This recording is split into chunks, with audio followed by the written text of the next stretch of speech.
سعودی عرب ایران کے حق میں کھل کر سامنے آ گیا۔ اسرائیل کی تباہی آخری دہانے پر نظر آنے لگی۔ سعودی عرب کا ایران کے حق میں کھل کر سامنے آنا اسرائیل کے لیے خطے میں ایک نیا خطرہ بن چکا ہے۔ حالیہ بیانات اور سعودی قیادت کے فیصلے اس بات کا اشارہ دیتے ہیں کہ مشرق وسطیٰ میں طاقت کا توازن تیزی سے بدل رہا ہے۔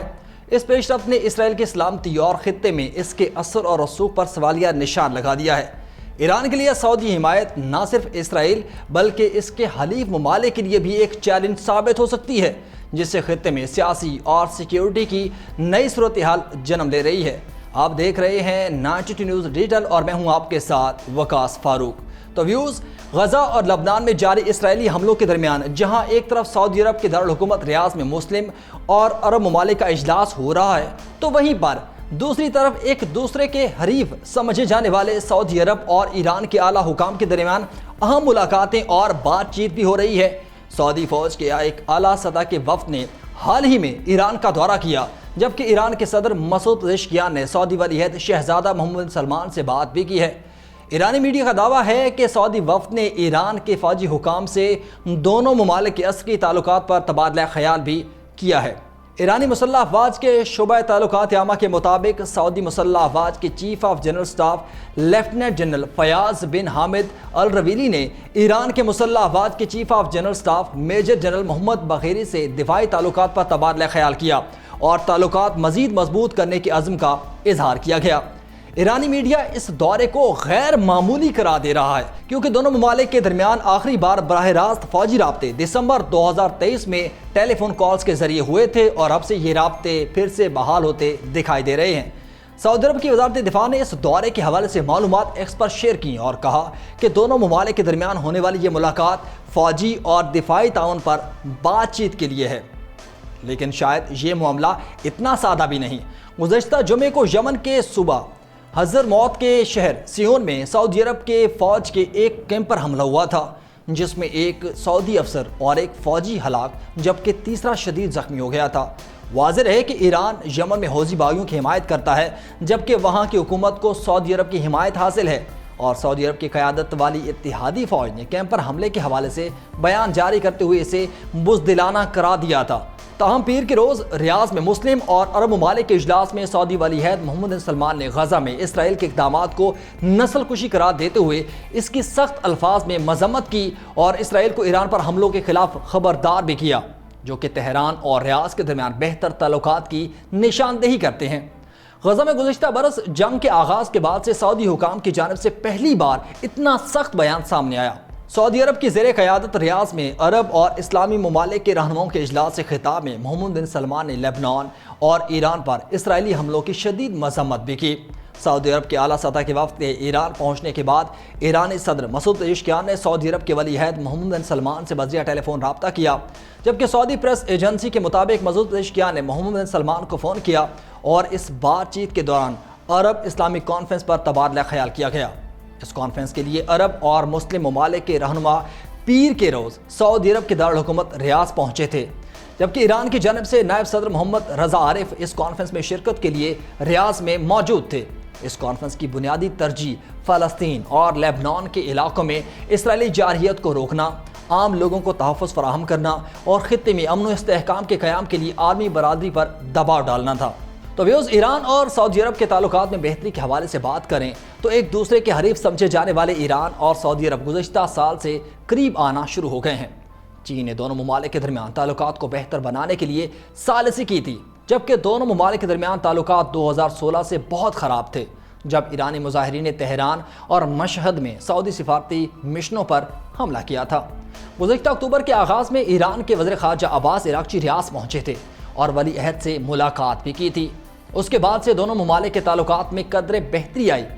گزشتہ اکتوبر میں دونوں ممالک نے مشترکہ فوجی مشقیں بھی کی تھیں، جبکہ سعودی وزارت دفاع نے کہا تھا کہ سعودی عرب نے بحیرہ عرب میں کئی ممالک کے ساتھ بحری مشقیں کی ہیں، جن میں ایران بھی شامل ہے۔ تاہم اسی دوران ایران کی خبر رساں ایجنسی اسنا نے اطلاع دی تھی کہ ایران کی فوج روس اور عمان کے ساتھ شمالی بحر ہند میں مشترکہ فوجی مشقیں کر رہی ہے، جس میں سعودی عرب سمیت 6 دیگر ممالک بھی شامل ہیں۔ ایران کے فوجی کمانڈر ایڈمرل شہرام ایرانی نے کہا تھا کہ سعودی عرب نے بحیرہ احمر میں مشترکہ فوجی مشقوں کی درخواست کی، تاہم فوجی مشقوں کی کوئی مخصوص تاریخ نہیں بتائی گئی۔ تو ویوز، سعودی عرب کی اعلیٰ سطح کے فوجی وفد کا دورہ ایران ایسے وقت میں سامنے آیا جب اسرائیل کی جانب سے ایک نیا دعویٰ کیا گیا ہے۔ اسرائیل کا کہنا ہے کہ وہ علاقائی سلامتی کے لیے بحیرہ احمر میں امریکہ کی سربراہی میں ایک اتحاد بنانے جا رہا ہے جس میں اسرائیل، اردن، مصر اور سعودی عرب شامل ہیں، جبکہ اتوار کے روز اسرائیلی رپورٹس میں کہا گیا کہ بحیرہ احمر میں فوجی تعاون کا مقصد بحری نقل و حمل، تیل اور گیس، جبکہ اسٹریٹجک اثاثوں کو ایرانی خطرے سے بچانا ہے۔ اسرائیلی نیوز ویب سائٹ زمانہ اسرائیل نے اپنی رپورٹ میں کہا تھا یہ علاقائی دفاعی اتحاد عراق اور یمن میں ایران اور اس کے اتحادیوں کے ساتھ سے لاکھ خطرات سے نمٹنے کے لیے بنایا گیا ہے۔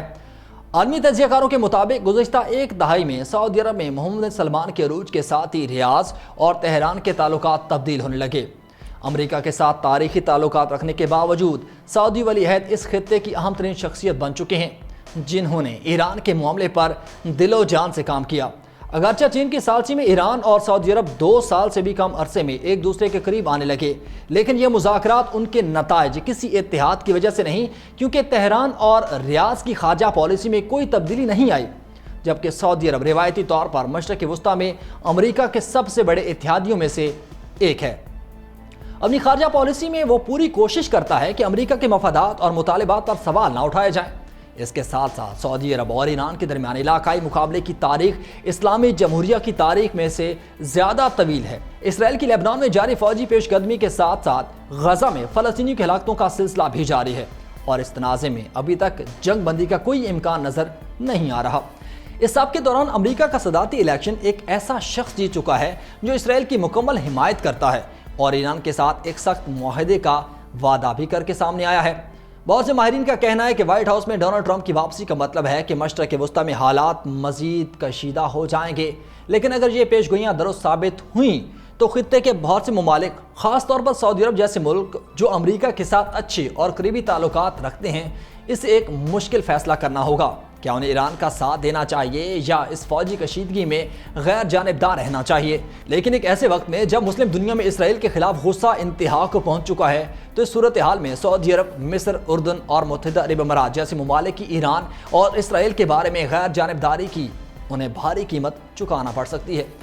تو اس پیر کو اپنی تقریر میں محمد بن سلمان نے ظاہر کیا کہ وہ امریکہ اور اسرائیل کی کٹ پتلی بادشاہ کے طور پر پہچانے جانے میں دلچسپی نہیں رکھتے۔ یہ پوزیشن نہ صرف خطے میں ان کی پوزیشن پر مثبت اثر ڈال سکتی ہے، بلکہ خطے میں طاقت پر مبنی تعلقات میں بھی سعودی عرب کے کردار کے لیے بھی اہم ہے۔ خاموش رہنے اور ایران اسرائیل کے درمیان جاری کشیدگی کو نظر انداز کرنے کے بجائے سعودی عرب اب کھل کر اسرائیل کے خلاف اور ایران کے حق میں سامنے آیا ہے۔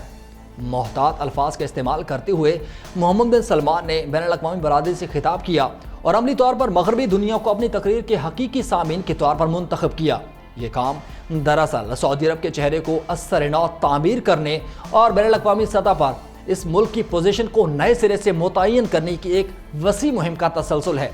جو کئی سال پہلے شروع کی گئی تھی۔ اس تقریر سے یہ واضح ہوتا ہے کہ محمد بن سلمان اب ایران کے خلاف توازن قائم کرنے کے لیے اسرائیل یا امریکہ سے قربت کی تلاش میں نہیں ہیں۔ اس کے برعکس اس بار وہ اسرائیل کی طاقت میں اضافے سے پریشان ہیں۔ ایک ایسا عمل جوابی جاری ہے اور اگر اس میں کوئی بڑی تبدیلی نہیں آئی تو اس سے خطے پر اسرائیل کا غلبہ بڑھ سکتا ہے۔ تو اب دیکھنا یہ ہے کہ ایک طرف اسرائیلی بربریت کا سلسلہ جاری ہے تو دوسری طرف سعودی عرب بھی اب اس جنگ کے حق میں نہیں، اور واضح رہے کہ نو منتخب امریکی صدر ڈونلڈ ٹرمپ الیکشن جیتنے کے بعد یہ واضح کر چکے ہیں کہ پوری دنیا میں جو بھی اس وقت خطرات لاحق ہیں اور جنگیں جاری ہیں ان کو روکنے میں اپنا بھرپور کردار ادا کریں گے۔ تو ناظرین، یہ انفارمیٹو ویڈیو آپ کو کیسی لگی؟ کمنٹ سیکشن میں جواب ضرور دیجیے، فیڈ بیک دیجیے، اور اگر پسند ہے تو زیادہ سے زیادہ شیئر ضرور کیجیے گا۔ اگلے ولاگ تک مجھے دیجیے اجازت۔ اللہ حافظ۔